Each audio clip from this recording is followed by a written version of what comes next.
ثم أنتم هؤلاء تقتلون أنفسكم وتخرجون فريقا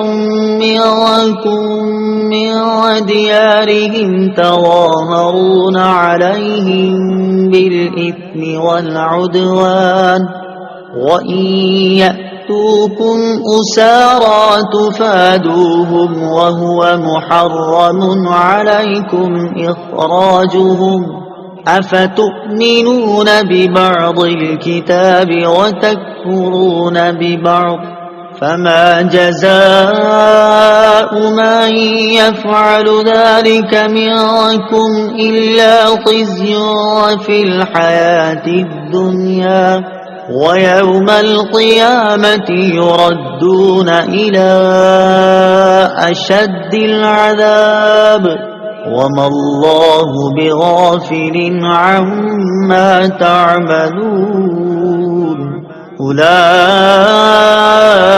الذين اشتروا الحياة الدنيا بالآخرة فلا يخفف عنهم العذاب ولا هم ينصرون۔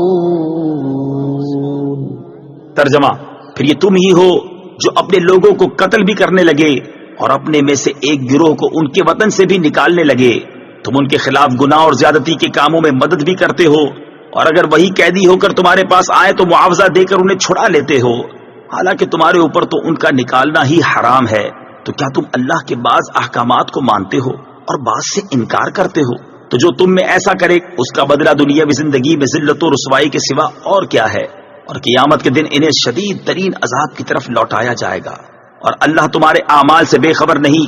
یہی وہ لوگ ہیں جنہوں نے آخرت کے بدلے دنیا کی زندگی خرید لی، تو ان سے نہ تو عذاب ہلکا کیا جائے گا اور نہ ہی ان کی مدد کی جائے گی۔ ثم انتم ہؤلاء، پھر یہ جو تم ہو، تفسیر صراط الجنان میں ہے۔ اس آیت میں حضور پرنور صلی اللہ تعالی علیہ وسلم کے مقدس زمانے میں موجود یہودیوں کے عجیب و غریب طرز عمل کا بیان ہے۔ اس کا پس منظر یہ ہے کہ تورات میں بنی اسرائیل کو 3 حکم دیے گئے تھے۔ نمبر 1، ایک دوسرے کو قتل نہ کرنا۔ نمبر 2، ایک دوسرے کو جلا وطن نہ کرنا۔ نمبر 3، اگر وہ اپنی قوم کی کسی مرد یا عورت کو اس حال میں پائیں کہ اسے غلام یا لونڈی بنا لیا گیا ہے تو اسے خرید کر آزاد کر دیں۔ نسل در نسل یہ عہد چلتا رہا، یہاں تک کہ مدینہ منورہ کے گرد و نواح میں آباد یہودیوں کے 2 قبائل بنی قریظہ اور بنی نذیر میں منتقل ہوا۔ اس وقت مدینہ شریف میں مشرکوں کے 2 قبیلے اوس اور خزرج رہتے تھے۔ بنی قریظہ اوس قبیلے کے حلیف تھے اور بنی نذیر خزرج قبیلے کے حلیف تھے، اور ہر ایک قبیلے نے اپنے حلیف کے سامنے قسم اٹھا رکھی تھی کہ اگر ہم میں سے کسی پر کوئی حملہ آور ہوا تو دوسرا اس کی مدد کرے گا۔ جب اوس اور خزرج کے درمیان جنگ ہوئی تو بنی قریظہ اوس کی اور بنی نذیر خزرج کی مدد کے لیے آتے تھے اور اپنے حلیف کے ساتھ ہو کر آپس میں ایک دوسرے پر تلوار چلاتے، اور بنی قریظہ بنی نذیر کو اور وہ بنی قریظہ کو قتل کرتے، ان کے گھر ویران کر دیتے اور انہیں ان کی رہائش گاہوں سے نکال دیتے تھے۔ لیکن جب ان کی قوم کے لوگوں کو ان کے حلیف قید کر لیتے تو وہ ان کو مال دے کر چھڑا لیتے تھے۔ مثلا اگر بنی نذیر کا کوئی شخص اوس قبیلے کے ہاتھ میں گرفتار ہوتا تو بنی قریظہ اوس قبیلے کو مالی معاوضہ دے کر اس کو چھڑا لیتے، حالانکہ اگر وہی شخص لڑائی کے وقت ان کے ہاتھ آ جاتا تو اسے قتل کرنے میں ہرگز دریغ نہ کرتے تھے۔ لوگوں نے ان سے کہا کہ تم بھی عجیب لوگ ہو کہ ایک دوسرے کو قتل بھی کرتے ہو اور فدیہ دے کر چھڑا بھی لیتے ہو۔ یہودیوں نے کہا ہمیں تورات میں یہ حکم دیا گیا ہے کہ ہم اپنے قیدیوں کو فدیہ دے کر چھڑا لیں۔ اس پر ان سے کہا گیا کہ پھر تم ایک دوسرے کو قتل کیوں کرتے ہو، حالانکہ تورات میں تمہیں اس چیز سے بھی تو منع کیا گیا ہے۔ یہودیوں نے کہا جنگ کے دوران ایک دوسرے کو قتل کرنے سے اگرچہ ہمارا اللہ تعالیٰ کے ساتھ کیا ہوا عہد ٹوٹ جاتا ہے، لیکن ہمیں اس بات سے شرم آتی ہے کہ ہمارے حلیف ذلیل ہوں، کیونکہ اگر ہم نے ایک دوسرے کو قتل اور جلا وطن نہ کیا تو اس میں ہمارے حلیفوں کی ذلت ہے، اور چونکہ فدیہ دے کر چھڑا لینے میں ان کی ذلت نہیں ہے، اس لیے ہم اس عہد کو پورا کر دیتے ہیں۔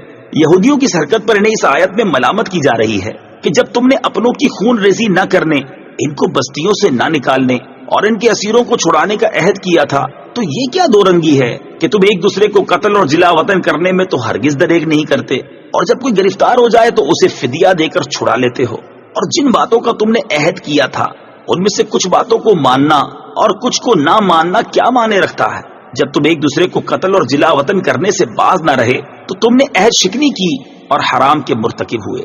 افتؤمنون ببعض الکتاب، کیا کتاب کے کچھ حصے پر ایمان رکھتے ہو؟ تفسیر صراط الجنان میں ہے بنی اسرائیل کا عملی ایمان ناقص تھا کہ کچھ حصے پر عمل کرتے تھے اور کچھ پر نہیں۔ اس پر فرمایا گیا کہ کیا تم کتاب کے کچھ حصے پر ایمان رکھتے ہو اور کچھ سے انکار کرتے ہو؟ اس آیت سے معلوم ہوا کہ شریعت کے تمام احکام پر ایمان رکھنا ضروری ہے اور تمام ضروری احکام پر عمل کرنا بھی ضروری ہے۔ کوئی شخص کسی وقت بھی شریعت کی پابندی سے آزاد نہیں ہو سکتا، اور خود کو طریقت کا نام لے کر یا کسی بھی طریقے سے شریعت سے آزاد کہنے والے کافر ہیں۔ اس کی تفصیل جاننے کے لیے فتاوی رضویہ کی 21ویں جلد میں موجود اعلیٰ حضرت رحمت اللہ تعالی علیہ کی کتاب مقال العرفاء باعزاز شرع و علماء، علماء اور شریعت کی عظمت پر اہل معرفت کا کلام کا مطالعہ فرمائے۔ یاد رہے کہ عظمت توحید کو ماننا لیکن عظمت رسالت سے انکار کرنا بھی اسی زمرے میں آتا ہے کہ کیا تم کتاب کے کچھ حصے کو مانتے ہو اور کچھ حصے کا انکار کرتے ہو۔ خزی فی الحیات الدنیا، دنیا کی زندگی میں رسوائی۔ تفسیر صراط الجنان میں ہے بنی اسرائیل کی دنیا میں تو یہ رسوائی ہوئی کہ بنی قریظہ 3 ہجری میں مارے گئے اور بنی نذیر اس سے پہلے ہی جلا وطن کر دیے گئے۔ اس سے معلوم ہوا کہ کسی کی طرفداری میں دین کی مخالفت کرنا اخروی عذاب کے علاوہ دنیا میں بھی ذلت و رسوائی کا باعث ہوتا ہے۔ دنیا کے بڑے بڑے معاملات کو اس آیت کے تحت دیکھا جا سکتا ہے۔ نیز یہ بھی معلوم ہوا کہ کبھی گناہوں کی شامت سے دنیاوی آفات بھی آ جاتی ہیں۔ وَمَا اللَّهُ بِغَافِلٍ، اور اللہ غافل نہیں۔ تفسیر صراط الجنان میں ہے اس طرح کی آیات جن میں یہ مفہوم ہو کہ اللہ تعالیٰ تمہارے اعمال سے غافل نہیں، ان میں نافرمانوں کے لیے شدید وعید ہوتی ہے کہ اللہ تعالیٰ تمہارے افعال سے بے خبر نہیں ہے، تمہاری نافرمانیوں پر شدید عذاب دے گا۔ یوں ہی ایسی آیات میں مومنین اور صالحین کے لیے خوشخبری ہوتی ہے کہ انہیں اعمال حسنہ کی بہترین جزا ملے گی۔